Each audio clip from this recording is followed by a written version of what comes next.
think what the pandemic highlighted was the need to really become more donor centric and to really communicate with people, whether it's about a virtual event or just becoming more focused on the mission of the organization. So think of public safety first. And when people see that you care about them as people, they appreciate that. We've seen that donors have been loyal to the organizations that they support as best they can. So you still have the stakeholders around. You just have to figure out how to do it and what works for you. I think that's the other thing that we always hear with anyone that does something virtually, especially a gala, that it's about the communication. It's about making it personal. You've got to speak authentically. You've got to lean into your supporters, those ambassadors. Now's not the time to kind of, be shy about that.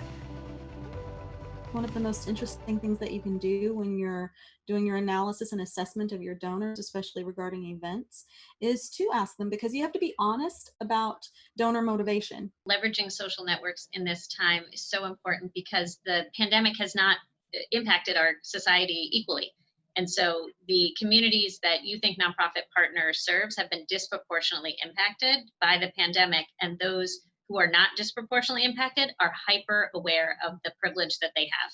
And so the fact that we're all working remotely on Zoom and we're not essential workers putting ourselves in harm's way on a daily basis, everyone is feeling, I would say, an increased level of responsibility to do something with their privilege and put it to work. Leverage technology because people want to be doing something to help in this moment.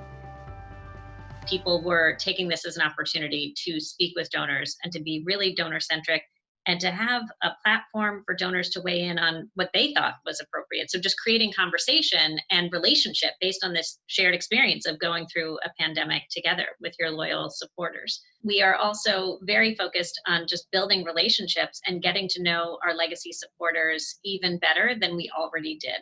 So we had some work in motion that was, well-timed given the environment in which we found ourselves. So for us, we've really been focused on what do companies need that support us? What do individuals need that support us? And how are we a turnkey solution for that? So all companies in this era of stakeholder capitalism and ESG want to have a turnkey solution for investing in the community. I do think we're seeing the pivot to virtual being hastened by the pandemic, but it really, in my view, had already started prior to the pandemic, in that we were looking for ways to engage people without having to get them to an in-person event. And so now we are leveraging technology more than we ever have before as our nonprofit partners in our network. And we think it's here to stay.